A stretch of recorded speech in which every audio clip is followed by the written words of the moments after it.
Breaking news, అందరూ జాగ్రత్తగా ఉండండి.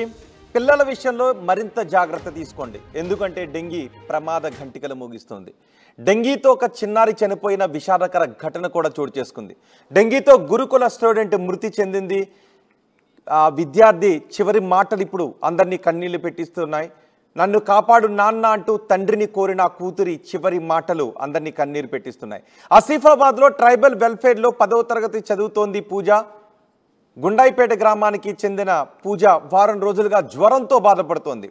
జ్వరంతో బాధపడుతున్న పూజను ఇంటికి తీసుకువెళ్లి ఆర్ఎంపీతో వైద్యం అందించారు తల్లిదండ్రులు. జ్వరం తీవ్రం కావడంతో మహారాష్ట్రలోని చంద్రాపూర్ ప్రైవేట్ హాస్పిటల్కి తరలించారు. ఎలాగైనా బతికించు నాన్న అని తండ్రిని పూజ కోరిన వీడియో మరింత కన్నీరు పెట్టిస్తోంది ఆ తల్లిదండ్రులను. పూజ ఆరోగ్యం విషమంగా మారడంతో హైదరాబాద్కు తీసుకొస్తూ ఉండగా మార్గ మధ్యంలోనే మృతి చెందింది. గుండాయిపేటలో విష జ్వరాలు విజృంభిస్తున్నాయి. పూజ మృతితో భయాందోళనలో ఆ గ్రామస్తులు కూడా ఉన్నారు. మెడికల్ క్యాంప్ ఏర్పాటు చేయాలని గ్రామస్తులు కోరుతూ ఉన్నారు. పూర్తి సమాచారం మా ప్రతినిధి రవినాయక్ అందిస్తారు. రవినాయక్, ఏజెన్సీలో పరిస్థితి ఏంటి? పూజ మరణానికి డెంగ్యూ కారణమే. పూజ చివరి మాటలు అందరినీ కూడా కన్నీళ్లు పెట్టిస్తున్నాయని చెప్తున్నారు. ఇప్పుడు పూజ మృతితో అధికారులు ఎటువంటి చర్యలు తీసుకుంటున్నారు డెంగీ వ్యాప్తి చెందకుండా? రోహిత్, పూజ మాటలు కన్నీళ్లు పెట్టిస్తున్నాయి. 5G టెక్నాలజీతో చాలా దూరం వెళ్ళిపోయాం, అంతరిక్షంలోనే అడుగు పెట్టామని చెప్పుకునే మన దేశంలో ఏజెన్సీలో మరణ మృదంగం కొనసాగుతుందని చెప్పుకోవచ్చు. అంతకుముందు గిరిజన ప్రాంతంలో 10వ తరగతి డిగ్రీ చదువుతున్న అమ్మాయి కూడా ఇదే పరిస్థితి. ఇక్కడ నుంచి ఆరోగ్యం బాగలేదు, తీసుకెళ్ళండి అని తల్లిదండ్రులకు చెప్పిన పరిస్థితి. తీసుకెళ్లిన అనంతరం హాస్పిటల్ తీసుకెళ్లారు. అనంతరం ఇంటికి వెళ్ళంగానే చనిపోయిన పరిస్థితి. ఇప్పుడు కూడా పూజ ఇదే పరిస్థితి.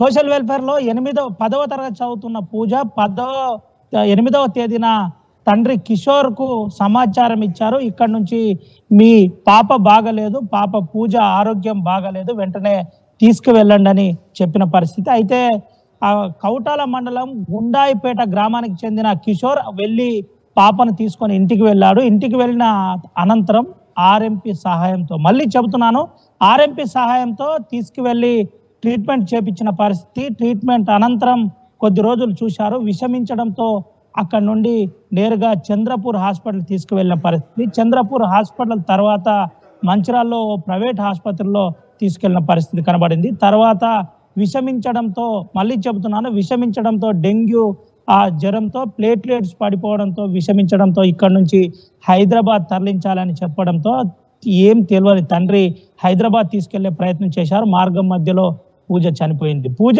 చనిపోయే ముందు ఒక మాట చెప్పింది, నాన్న నన్ను ఎలాగైనా బతికించు, నేను చదువుకొని ఈ దేశంలో ఒక ప్రత్యేకమైన గుర్తింపు పొందాలని అనుకుంటున్నాను, గుర్తింపు తేవాలనుకుంటున్నాను, ప్రజా సేవ చేయాలనుకుంటున్నానని చెప్పిన మాటలు అందరినీ కన్నీళ్లు పెడుతున్నాయి. అదే గుండాయిపేట గ్రామంలో విష జ్వరాలు విజృంభిస్తున్న పరిస్థితి. గుండాయిపేటే కాకుండా తిర్యాని, కౌటాల, బెజ్జూరు, చింతల మానేపల్లితో పాటు ఇటు కెరమెరి మండలంలో కూడా విష జ్వరాలు విజృంభిస్తున్న పరిస్థితి. ఆర్టీవీ ప్రత్యేక కథనాలు ఇప్పటికే ఎన్నో కథనాలు మనం ప్రసారం చేసిన పరిస్థితి. అయితే కనీసం ఏజెన్సీ ప్రాంతమైనటువంటి కొమరం భీం ఆసిఫాబాద్ జిల్లాలో కనీసం వైద్యం అందించే డాక్టర్లు కూడా లేరు. ఏది చేసినా రెఫర్తో సరిపెడుతున్న పరిస్థితి కనబడుతుంది. అయితే పూజ మృతి ఒక పక్క తీరని లోటుగా భావించవచ్చు. ఏజెన్సీ ప్రాంతాల్లో ఎక్కడో దగ్గర విద్యార్థులు ఇంకా చనిపోతూనే ఉన్నారని చెప్పక తప్పదు రోహిత్. రైట్, ఇప్పుడు అధికారుల్లో ఏదైనా చలనం వచ్చింది అక్కడ ఉన్న స్కూల్లో కానీ గురుకుల స్కూల్స్లోనూ? మరీ ముఖ్యంగా చిన్నపిల్లల విషయంలో తీసుకోవాల్సిన జాగ్రత్తల గురించి అధికారులు ఏమైనా కదలికి వచ్చిందా?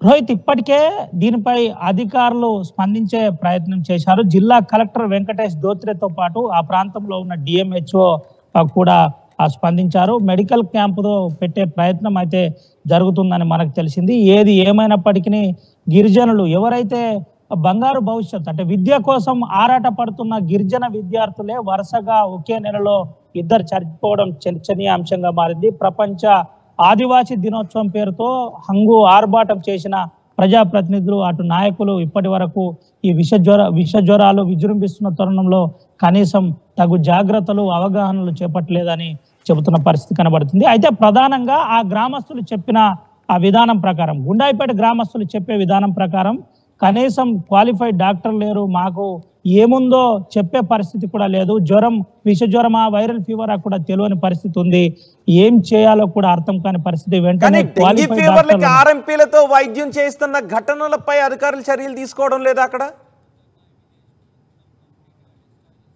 ఏజెన్సీ ప్రాంతంలో ఆర్ఎంపీ డాక్టర్లే ప్రస్తుత పరిస్థితిలో దిక్కుగా భావిస్తున్న తరుణంలో అసలు అక్కడి నుంచి, అందుకనే డెంగ్యూ అని ఎప్పుడైతే తెలిసిందో అక్కడి నుంచి చంద్రపూర్ తరలించిన పరిస్థితి. అప్పటికే విషమించిపోయింది, పూజ ఆరోగ్యం క్షీణించిన పరిస్థితి. చంద్రపూర్ హాస్పిటల్ తరలించారు. చంద్రపూర్లో ప్రైవేట్ ఆసుపత్రిలో కూడా మేమేం చేయలేము, ఇక్కడ నుంచి వెంటనే హైదరాబాద్కు తరలించండి అనే తరుణంలోనే వెంటనే కార్పొరేట్ వైద్యం కాస్త భూతంగా మింగుతున్న పరిస్థితి కనబడుతుంది. కార్పొరేట్ వైద్యులు కూడా మంచిర్యాలలో ఒక హాస్పిటల్లో ట్రీట్మెంట్ చేపించిన పరిస్థితి, అక్కడి నుంచి హైదరాబాద్ తరలించిన పరిస్థితి. వెంటనే హైదరాబాద్ కనుక తరలించి ఉంటే పూజ బతికేదని తల్లిదండ్రులు బంధువులు చెబుతున్న పరిస్థితి కనబడుతుంది. అయితే తీసుకువెళ్తున్న తరుణంలోనే ఇది జరిగింది. ఆర్ఎంపీ డాక్టర్లపై కూడా కొంత మేరకు ప్రెషర్ చేసి, అంటే ఎవరు వైద్యం చేయొద్దు, వెంటనే పిఎస్సీలు కావచ్చు, అదేవిధంగా ఆ వెల్ క్వాలిఫైడ్ ఉన్న డాక్టర్ల వైపు పంపించే ప్రయత్నం చేయాలని చెప్పే ప్రయత్నం అయితే జరుగుతుంది. రోహిత్, రైట్ రవి.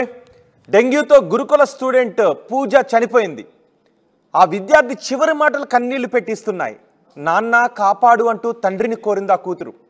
ఆసిఫాబాద్లోని ట్రైబల్ వెల్ఫేర్లో 10వ తరగతి చదువుతోంది గుండాయిపేట గ్రామానికి చెందిన పూజ. వారం రోజులుగా జ్వరంతో బాధపడుతోంది పూజ.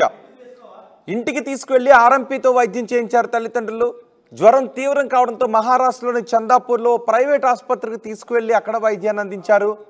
కానీ అక్కడ విషమించడంతో హైదరాబాద్కు తీసుకువెళ్లాల్సిందిగా చెప్పడంతో హైదరాబాద్కు తీసుకొస్తూ ఉండగా మార్గ మధ్యలో పూజ మరణించింది. ఎలాగైనా బతికించు నాన్న అని తండ్రిని ఆ పూజ అడగటం ఆ తల్లిదండ్రులను మరింత వేదనకు గురి చేస్తోంది. పూజ ఆరోగ్యం విషమంగా మారడంతో హైదరాబాద్కు తీసుకొస్తూ ఉండగా గుండాయిపేటలో ఆమె మార్గ మధ్యలోనే మరణించింది. గుండాయిపేటలో విష జ్వరాలు విజృంభిస్తున్నాయని చెప్తున్నారు.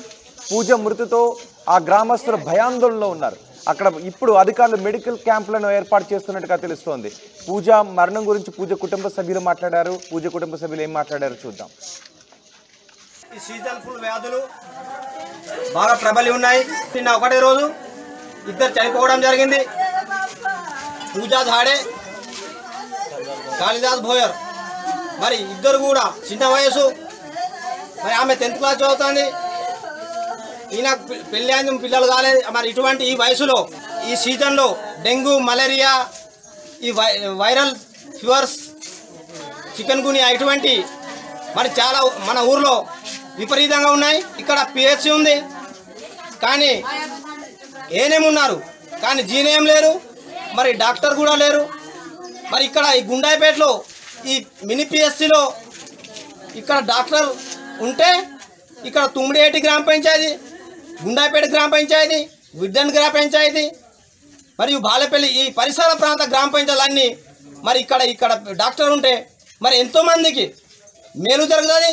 ఇటువంటి సంఘటనలు జరగకుండా, ఇటువంటి సంఘటన పునరావృతం కాకుండా ప్రజలకు సేవ అందించే విధంగా ఉంటుంది.